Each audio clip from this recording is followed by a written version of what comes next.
Marketing definition number 1 is a derivative of one proposed by Professor Kotler. I have added a concept of demand to it. Let's first discuss needs in this context. Examples of needs are basic things such as food to prevent hunger, clothing to protect the body from cold and heat, as well as the basic human needs of safety and procreation. Few would argue that these are indeed the basic needs that have to be met on an ongoing basis. Otherwise, people would just perish.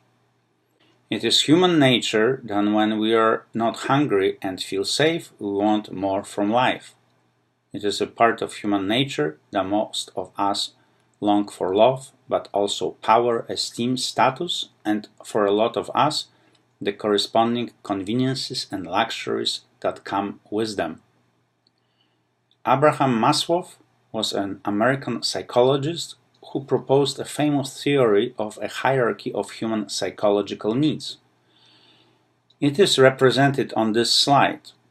According to Maslow, self-actualization is at the top of the hierarchy.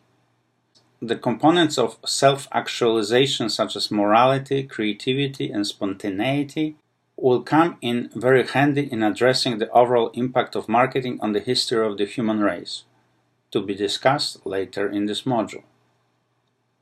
So far, our needs and wants are just wishful thinking if we cannot pay for them. In an extreme example, we will die of hunger or malnutrition if we don't have money for food. This is still happening around the world, especially malnutrition. In less dramatic example, we will be frustrated with our inability to pay for a wanted $15,000 Rolex watch or 3,000 bottle of French wine. Thus, from the perspective of providing goods and services, it is not enough that someone needs or wants something. They have to be able to pay for it, for other people to provide it. This is very important to the overall concept and driver of wealth creation, to be discussed later in this module. Imagine the world without the following wants.